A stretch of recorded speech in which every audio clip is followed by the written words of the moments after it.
Good morning. This is Jim Colburn of Commodity Research Group. I'm here with Andy Lebow, also of Commodity Research Group, and we're here to talk about energy markets. To learn more about us, you can check out our website at commodityresearchgroup.com. We would like to thank our friends at EKT Interactive Oil and Gas Training for hosting this podcast. Check out their newsletters, podcasts, and learning modules at ektinteractive.com.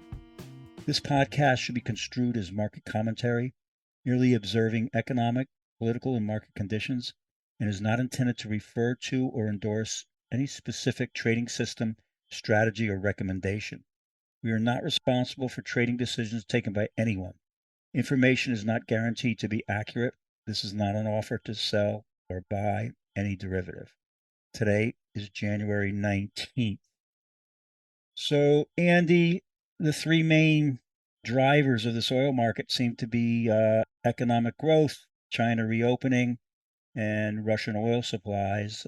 And we see that there's a lot of uncertainty because the big three supply demand estimates put out by the IEA, the US's EIA, and OPEC have diverged, especially in the second half, where you see the IEA and OPEC looking for draws in inventories, and the EIA is looking for builds. So, can you kind of square that circle and maybe give us your own thoughts on who could be right, who could be wrong? Sure, Jim. First of all, the big divergences are on the demand side with the with them varying by millions of barrels a day. OPEC, for instance, has a 101.8 million barrel a day global consumption. The IEA is 101.7, but the EIA is our government is at 100.5. So, we're looking at, as I said, millions of barrels a day of divergence there. And therein is their views on, as you mentioned, Jim, the economy, where they think China's going to come, as well as first half, second half growth. I have to say that we're on the lower end. Our numbers are 100.8 for growth, which is about up 1.5 million barrels a day from last year. And on the China end, we're looking for Chinese demand to be up about 600,000 barrels a day. I think the consensus is 800,000 barrels a day. There are some that are looking for more than that on Chinese growth. And again, obviously, China's a big determinant of where the price is going to go, and where that growth is going to come. Which quarter is it going to come? Is it going to be second or third quarter, third or fourth quarter? I think it's going to be. It could be pretty craggy as to how Chinese growth, how it develops. We do see a second half increase in China's demand, more so than the first half. But again, that's a big number, Jim. We're Yeah. looking at, as particularly since the IEA reported that Chinese demand was down 0.6 million barrels a day for 2022. So that's clearly key. How the economy goes, most of these agencies, are using the same GDP models. And, as we know, just looking at where the Atlanta Fed is relative to some of the other estimates, those could be right or wrong, obviously. Yeah, there seems to be a sort of default of plus 2%. These Right. models. If you don't know what's going to happen, you just throw in plus 2% growth. But you also have draws second half. Is that correct? That's correct. Despite your Uh, lower Chinese number. yeah, despite I kind of backloaded it for the second half Got it. Okay, on demand. got it. But yeah, I'm lower than some of the other some of the other estimates on demand. And I just did revise it upwards because I did revise Chinese demand up like 150 a day from my previous estimate of I think I was at 400 or something. So I did move it up, So, and certainly, well, that's a big number. so looking back 2022, it seems like two of the big numbers that were missed were China demand and the amount of crude oil and products that Russia maintained on the market after you know all the after the war broke out. Is that Oh, correct? oh my goodness. Yeah. In terms of in terms of Russia, the IEA was talking about a loss of 2 or 3 million barrels a day from Russian production, and it's going to end up Russian production is going to end up pretty close. 2022 production is going to end up pretty close to the pre-invasion numbers. Maybe down a couple of 100,000 is all, as Russia's been able to open new markets and change the flow. But I think that's one of the big numbers that everybody missed. And China demand, at first it was going to be everybody was looking for a decent growth, not a big growth, but somewhat of a growth. And then all of a sudden it became apparent they weren't going to grow at all. And then finally, as we moved towards mid-year, the estimates started to go to negative. And it's coming in 2022 will come in negative to 2021. So those were, yeah, the market completely missed those numbers. And of course, you look at the price, the where the prices were. If you were in the first half of the year and you're talking about 2 or 3 million barrels a day of lost Russian production, naturally, as well as a decent Chinese demand, naturally the market's going to go higher, which it did Yeah. significantly higher. I think Yes. the TI high was 130, and the balances they look very, very bullish. Yeah. It's interesting. I think we saw a lot of those bullish ideas that, that play out in the option world. In fact, even going into the war, the people had a lot of these big option plays on the call side for an upside move, and then the war came out. But since then, the even more bullish ideas have not come to fruition. And I'm just looking at the March WTI contract, and I see from July to today, the high was a little over $90, and the low was just a little over $70, and we're at 80 right now. Now, I mean, do you think that reflects the uncertainty that around these numbers? I mean, you can't as a barrel counter. I think you've said during 2020 when COVID hit that you have to redo your balances on a daily basis. Yeah, It does. last year, no, last year too. It Yeah, and it was doesn't. almost like a daily redo. And The other thing yep. Sorry. Go ahead. that no, the other thing that changed was the release of the reserves by the government release of reserves, both U.S. and internationally. That also had a very big impact. So for the year, for 2022,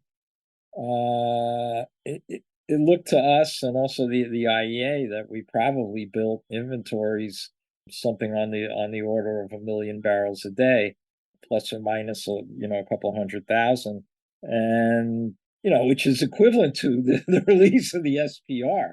Right. But that was another really big factor, and definitely contributed to the market, as you said, Jim.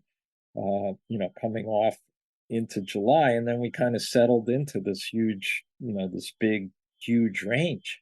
And looking where we are on, you know, well, and there's still obviously a lot of uncertainty because as we just mentioned, look at the difference in these balances. Right. You know, so yeah, I think 80 is, I think it's probably close to right. The price is the price, right? Yeah. Right. Yeah. So getting back to Russia supply, if you look at the IEA, they're talking about maybe losing 870,000 barrels a day due to Russia in 2023. Now, is that going to be due to the February 5th embargo with products, or where? That's a little high, though, isn't it? Where do you think that's coming from? I think it's high.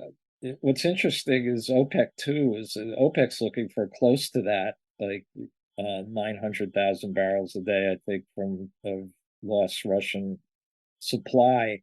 Yeah, I think it's owing to owing to this product embargo coming up. I think it's high. That I think that number is pretty high, but the thinking is that this embargo is beginning February 4th, and Russia exports something like over 1 million barrels a day of products, and they to the EU, it's something like 600,000 or 700,000 barrels a day of diesel alone. So if there's an embargo, that means crude runs are going to have Russian crude runs are going to have to decrease, and since storage is pretty high in Russia, that's really the only way you're going to start losing Russian production as a result of that. As a result of the loss of products, because you won't be able to export, and things will back up, so production will go down. I'm not so sure that's going to be the case. Right. Russia's done a pretty good job of shifting its markets from west to east. And on diesel, what may happen if there's if they have enough, I think the key will be, will they have enough tankers to shift the flows from Western Europe to, say, Latin America and Asia, or South America. And what we could see is a flow shift from to Latin America, and then U.S. diesel, which supplies the U.S. and we'll see U.S. diesel head to Western Europe. With the net result, in my opinion, I still think there'll be a loss of about 500,000 barrels a day of Russian crude, maybe a little bit more. I think 900 is I agree with you, Jim. It's on the high side. And we see that China seems to be increasing quotas for their teapot refineries. This is so is China basically buying deeply discounted oil from their good friends, the Russians, and then selling it in terms of like diesel on the marketplace? I mean, these are what are friends for, right? Right, exactly. They've increased their demand for Russian crude, although they're still keeping a pretty good portfolio of suppliers. That they believe that they don't want to get too reliant on any one supplier. But certainly buying Russian crude at $30 or $40 under Brent, and yeah, and reselling it into Europe at 40 or $50 over Brent is a great trade. Yes, for And India the same. India is the one that really has been the big consumer of Russian crude that used to go to Europe. They're up 1 million barrels, over 1 million barrels a day of Russian crude. And then, of course, there's some increases in Turkey, and Malaysia has taken a lot of Russian crude, but that's what that means is it's going somewhere else. It's going to be transshipped. The end result is not Malaysia. The end user is not Malaysia. It's either China or India. interesting. And OPEC in the background, what's what are they thinking? What's their policy? I mean, we kind of thought they were getting a little bullish by cutting back the quotas a few months ago, but turns out they were right with demand deteriorating. Going forward, what do you see OPEC's policy?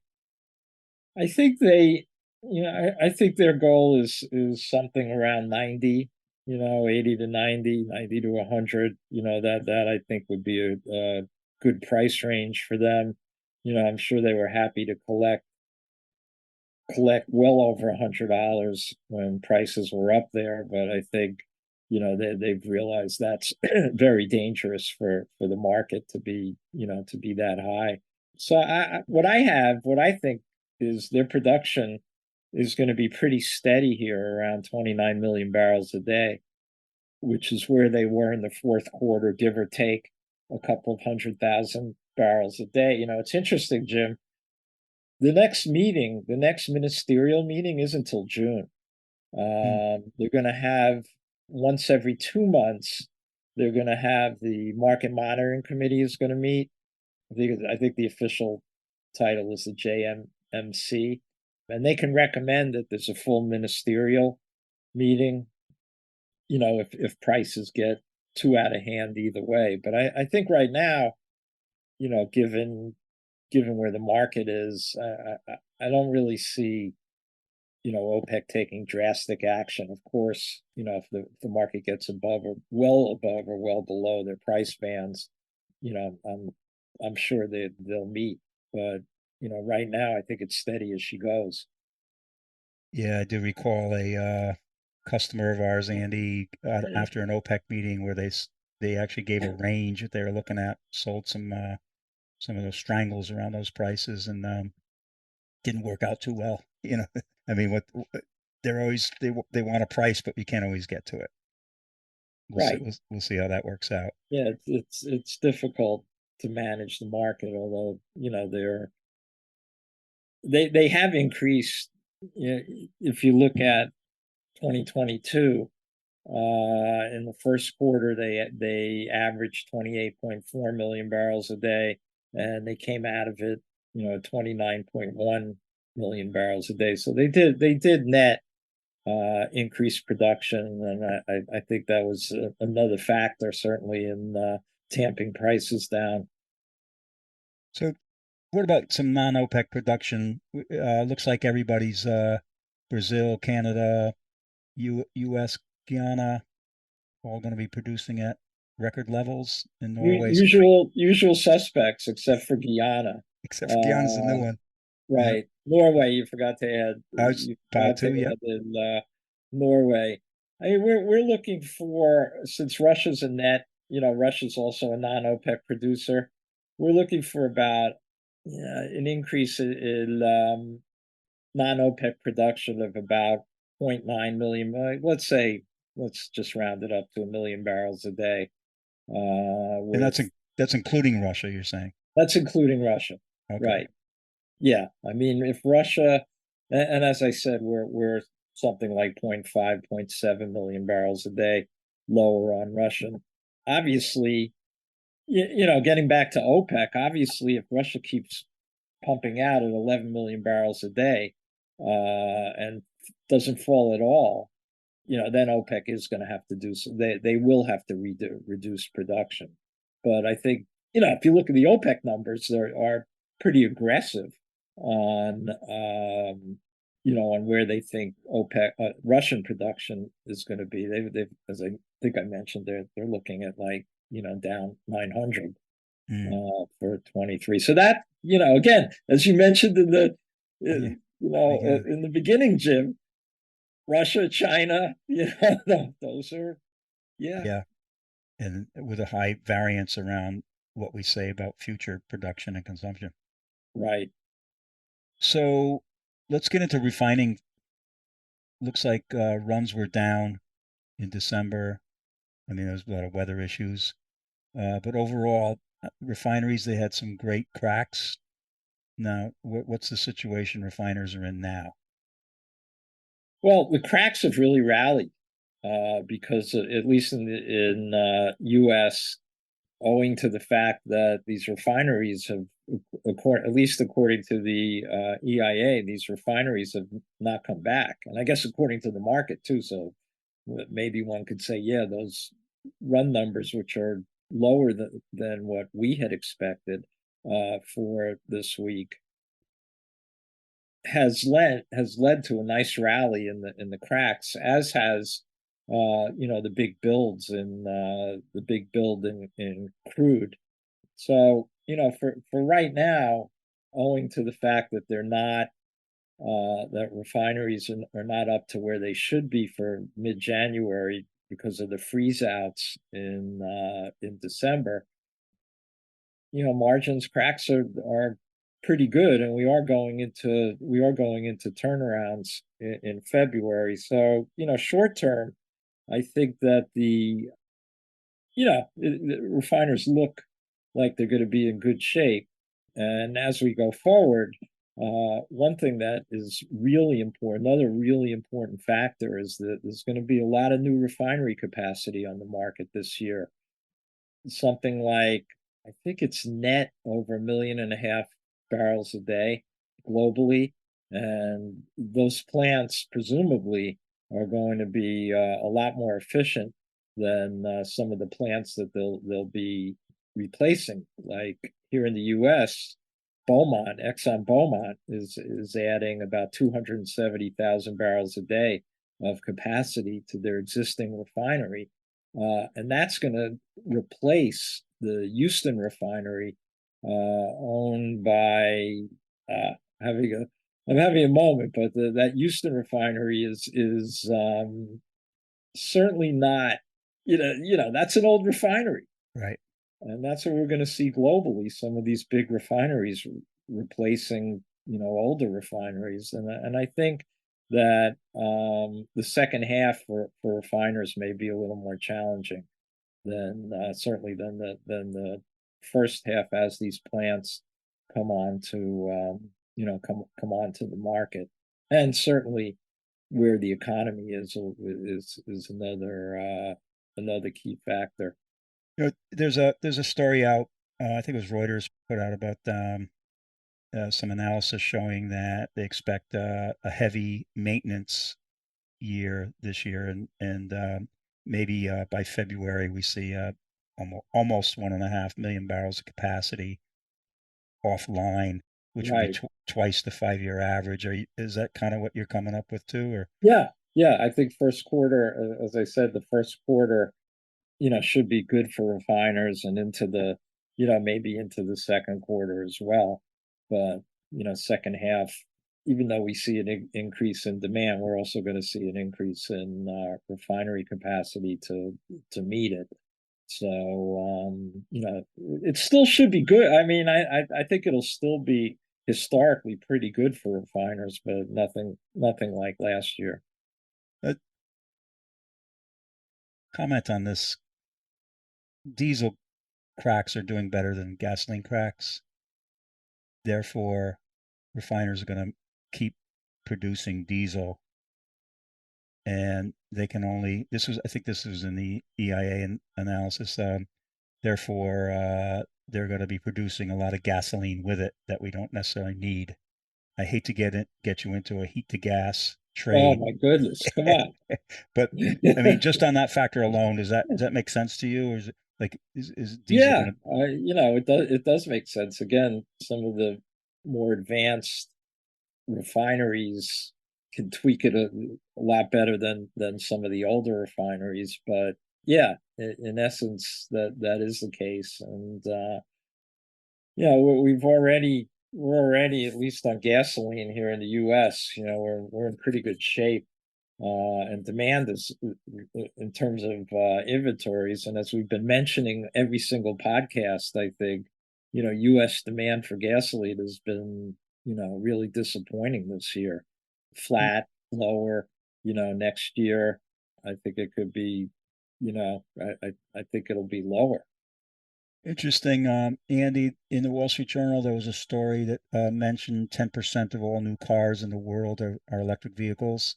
and I'm just wondering if that's influencing your demand numbers for gasoline these days. I know you were, maybe 3 or 4 years ago, you were talking about how it's still just a blip on the radar, but now it seems like it's getting more important. Is that true? Totally. Yeah, yeah, yeah. I think for years that we've been, I've been an analyst forever. As Jim knows, as Jim knows, but 1978, I right? poo-pooed, yeah. Well, 1980. Oh, okay. The heating Uh, oil contract. right. Oh, yeah, the heating oil contract. It was 78. Yeah, Right. It came upon the scene in 80. Where were we? Oh, gasoline. Yeah, yeah. So we had been, I had been poo-pooing the influence of EVs on gasoline demand, but now it's beginning to it's definitely emerging as a more and more of an important factor in the U.S. I think we're still probably under 100,000 barrels a day of net losses because of the growth in EV. Globally, the IEA put losses of demand as well as efficiencies at 900,000 barrels a day. But maybe because globally is where the action is on EV, particularly in China. US is going to continue to grow. Last year, I think I think the number on EV sales in the US were 800,000 or 6%. I think in China it's something like, was it 20%, Jim? I mean, it was, I don't know. it's markedly higher in China and Europe than it is here, but it's going to continue to grow here. What? So yeah, I mean, that's if you put if 900 is right, that's a big number, 900,000. That's Yeah, it's only 1% now, but it's growing. yeah. If the growth is exponential, Right. it's going to be a bigger part. And I don't know where they count hybrids. Is that counted as an EV or Yeah. or they just throw that Yeah, into yeah, yeah. incre- In the journal numbers, it was I think it was I think it was yeah, an EV. or the catch-all category of efficiency. Yeah, but last year was kind of, or 2022 was kind of we had those high gasoline prices, so that was affecting demand as well. Be Right. interested, I kind of thought, how is this EV thing going to play out? And the more EVs you get, the lower gas prices go, to everything else equal. And then lower gas prices go, the more value maybe a used car has that uses, uh, you know, it's going to be interesting to see how that ends Yeah, up I playing. mean the tough calculation is, all right, does that EV replace a internal combustion engine? Is that engine retired, or is it going to is it being resold and used by somebody else? So that's why these, the net numbers there's the gross numbers, but what are the net numbers? Right. They may be quite a bit lower, but it's definitely, as I mentioned, we're going to be talking about this a lot obviously in the next, in our podcast coming up. Yeah. So let me just mention a couple things about options, Andy, before we get off. And that, as mentioned earlier, we had seen a lot of bullish plays coming into 2022, and then the war helped them out. Probably, got higher prices sooner than people thought. And if I looked at the open interest numbers for especially for WTI and Brent, but mainly WTI, the top six of the top 10 of the calls were in February, which went off the board on Tuesday, but they were all these $1 strike call spreads. So we had the 104, 105s, 119s, 120s, 114, 115, and they had about 35 to 45,000 lots of open interest on each leg. So those are big numbers, and those are done in big chunks, 35,000 at a clip. And now those are gone. But we're still left with some, monster, like the 119 and 121 calls in June have over 70,000, and the June 120 has about 36,000. So those also were part of that's a one strike call spread, maybe a two strike, a $2 wide strike call spread, and some just outright call buying in the more optimistic times. In Brent, the number one call option is the June 150 calls at 75,000. So all those were put on in kind of the height of the bullishness, and now what we're seeing coming out of into this new year is more call. Yesterday was a good example where we had twice as many calls trade as puts.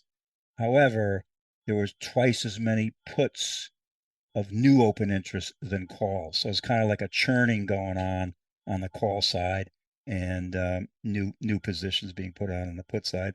The other thing I'd mention is volatility is down to around 42% in the front month.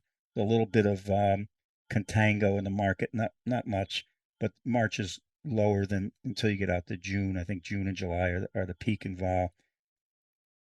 The interesting thing is that if you go back, I guess, from October, the historical volatility, 20-day historical volatility, has been in the 30s, pretty much the lower 30s since October. Implied volatility was, in the high 40s and high 50s early in October, and now it's down to 42%. So, so the actual market vol, I mentioned March was between 70 and 90 since October. Has the actual market vol has come down, or is low, but there's still a premium, 9 to 10 points in implied volatility. So the market is saying, there's nothing going on now, but you know what? There's something out there that could happen. And again, it gets back to that uncertainty that we've been talking about for the whole podcast. Yeah, I think it's interesting that the put volumes have been the put open interest has been growing. You think that's producers? The problem is it's all spread out. It's hard to tell. You know, it's I guess you're not seeing big chunks of anything go. It's like 2, 3,000. Occasionally, a 5,000 lot thing will go, but yeah, it could be producers. We talked about this where when the markets were up, and even after they come off some, the thing that was, if you look at the market as, let's say you think the futures market is moving to a price where you had a 50-50 chance, that's theoretical, but the part in the option curve, or the option market that was missing, was out of the money put buying. So there was nobody was doing that, and it seems to be a little, maybe some of that coming in as well.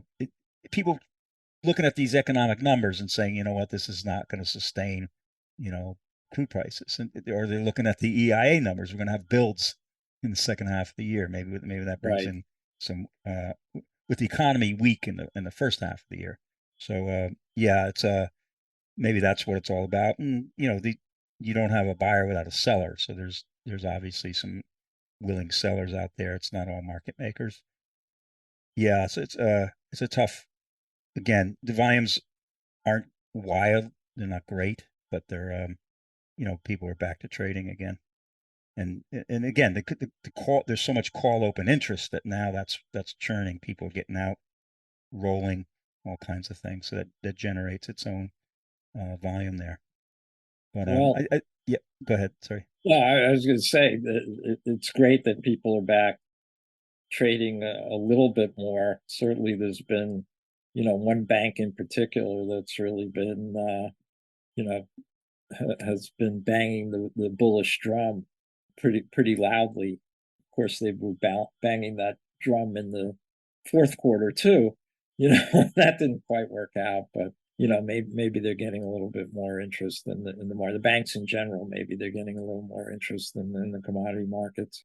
Yeah, I think they missed the COVID lockdown in China, and obviously the Russian oil that's been able to maintain on the marketplace, and maybe a little of the economy. I don't know, but that's it's you I don't know. You can't. This is a market.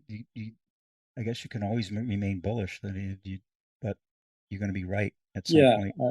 I think they also were very arrogant about the effect of the SPR on the markets, saying that it would have no effect. Well, it had a big effect. Yeah, that those barrels just kept coming, They just kept coming. kept getting exported. Yeah, they kept getting exported, and that, they contributed to at least building some, well needed inventories. I mean, inventories are still, they're still low. They've rebuilt some, but relative to 5-year averages, they're still on the low side. So that's another bullish factor. That gives some support to the bulls.